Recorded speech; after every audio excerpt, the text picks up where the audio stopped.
El primero fue el Día Mundial de la Lucha contra el SIDA y el 6 mañana, viernes, hacemos una actividad. Así que trabajando a full con eso, y como cada fin de año, antes del 1 de diciembre, tratamos de construir algunas estadísticas, algunos números que nos sirven a nosotros para posicionarnos, para planificar lo que viene del año y cómo seguir. Y siempre en ese sentido lo que hacemos es tomar los datos de diagnósticos del último año, de los últimos 12 meses en realidad, y vimos sí un aumento en el número de diagnósticos confirmados en nuestro centro. Tenemos que tener, siempre cuando tenemos el dato, vimos más o menos un 30% de aumento respecto al año anterior, y el año anterior ya habíamos tenido un aumento respecto a lo tradicional, a lo habitual nuestro, digamos. Claro. Completamos 27 nuevos diagnósticos este año, 19 el año anterior, y el promedio nuestro era de 12, 13 más o menos anual. Así que nosotros lo leemos como un aumento, sí, en el número de detecciones. No creemos que haya un aumento, que haya más pacientes, nuevos pacientes que vivan con VIH, sino que creemos que los estamos diagnosticando. Hablamos siempre del departamento o Ese es otro dato relevante, porque hablamos del departamento, pero también incluimos pacientes de Gualeguay que se diagnostican en nuestro centro, y de otros departamentos como Isla del Ibicuí, etcétera, y bueno, de otras ciudades del departamento. Tenemos que entender que nosotros nos transformamos en un centro de referencia de la región, digamos, y eso hace que obviamente vengan pacientes desde otros lugares. O sea que Gualeguay o las otras ciudades del sur entrerriano vienen directamente a Gualeguaychú.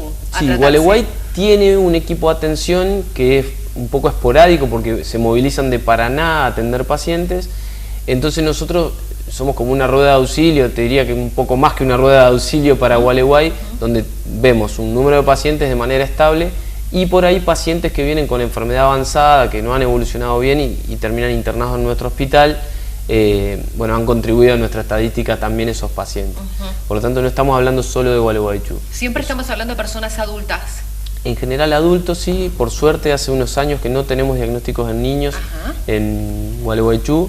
Eso debería ser la regla, digamos. Hoy no debería haber nuevas transmisiones de VIH en niños, digamos, lo que llamamos transmisión vertical, que es la adquisición del VIH a través de el embarazo o el parto, digamos, de la mamá al hijo por nacer, digamos.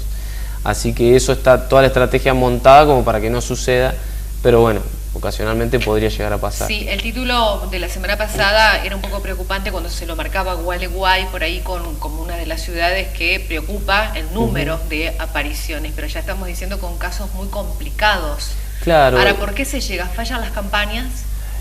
Lo que es multifactorial. Nosotros en Gualeguaychú hemos trabajado mucho en facilitar la prueba de HIV, y tenemos 9 centros de salud municipal que lo hacen, más el consultorio amarillo nuestro en el hospital que lo hace, y centros de salud provinciales que también están haciendo la prueba de VIH. Es decir, que la oferta de prueba para hacer nuevos diagnósticos es muy amplia. Por eso atribuimos que en parte nuestro nuevo diagnóstico en aumento tenga que ver con eso. Gualeguay es un lugar que no tiene expandida la prueba, no hay una referencia de atención, entonces eso obviamente que traslada pacientes hacia otros lugares. Sí. Y bueno, eso es lo que vemos de Gualeguay.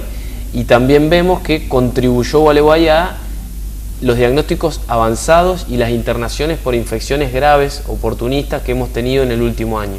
Entonces nos preocupa, digamos, la situación a la que llegan algunos pacientes de Gualeguay. Claro, ¿no? Eso no pasa acá en Gualeguaychú.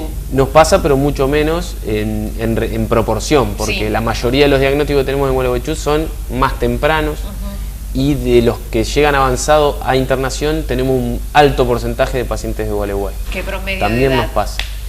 En general hablamos de adultos jóvenes, entre los 20 y 18 te diría, y 45 años, donde tenemos el pico de nuevos diagnósticos, pero también tenemos pacientes mayores, más adultos. Pero igual preocupa, pues son recientemente desarrollados. Sí, este año y el anterior tuvimos pacientes también de más de 70 años con nuevos diagnósticos. Entonces, digamos que toda la población debería hacerse pruebas de VIH, independientemente de su edad propiamente y de sus situaciones de riesgo. Obviamente que si uno reconoce haber tenido alguna exposición de riesgo, parejas sexuales que hayan sido diagnosticadas como positivas o relaciones sexuales no protegidas, etcétera, ese es un escenario todavía más fuerte en el que deberíamos insistir con la realización de la prueba. siempre es mejor saber lo antes posible. Si uno está viviendo con el virus, lo mejor es enterarse lo antes posible. Claro. No de que el tiempo pase y que podamos llegar a un escenario donde las defensas se deterioren y los pacientes ingresen graves a la internación. Diagnosticar en ese escenario es mucho más complejo y más grave. Sí. Así que lo que pretendemos es que, como digo, la gente pueda acceder a una prueba de VIH de manera fácil y rápida. ¿No considerás que debiera ser ley nacional exigir el examen de VIH? Eso, digamos, porque hasta es ahora algo es como que o sea, lo que se pretende es que vaya voluntariamente el paciente a realizárselo. Sí, de hecho la ley lo que hace es proteger ese escenario. Sí. y afirma que debe ser voluntario, que nadie puede obligar a otro a hacerse la prueba del VIH. Sí estimula a los profesionales de la salud a ofrecerla la prueba, y te aseguro que cuando alguien ofrece la prueba es muy raro que el que está enfrente diga no me la quiero hacer. Por lo tanto, la impulsividad y la obligatoriedad de la prueba lo que nos puede llevar es a más estigma, más discriminación. De hecho, la ley protege en ese sentido, es una ley que trata de proteger para que no haya discriminación, no haya estigma, no se segrega a individuos por la condición de ser VIH positivo. Por ejemplo, un examen prelaboral, está prohibido hacerlo, justamente porque esos pacientes por ahí son descartados porque la prueba de VIH es positiva y no acceden al trabajo por una cuestión que no tiene nada que ver con la capacidad laboral, digamos. Por lo tanto, ni en prenupciales, ni en exámenes laborales, etcétera, si uno no da el ok, no da la voluntariedad, digamos, no autoriza la realización de la prueba, no te la deberían hacer obligatoriamente. Claro. En el lugar donde sí se hace de rutina, porque esa sangre puede pasar a otra persona, es en un banco de sangre, donde no te preguntan, pero vos das el ok también para que se pueda testear tu sangre.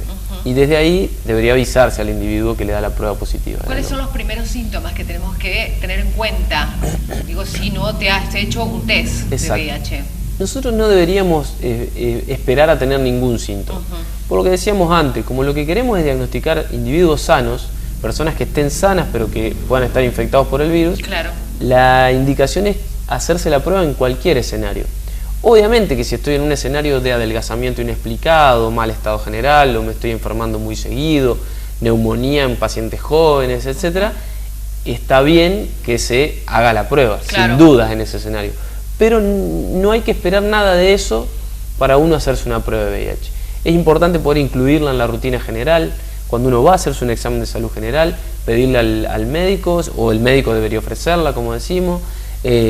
Hay que tratar de normalizarla y naturalizarla más a la prueba de VIH, que sea una prueba más de la rutina de análisis diagnósticos, y eso nos va a dar la oportunidad de hacer diagnósticos más tempranos.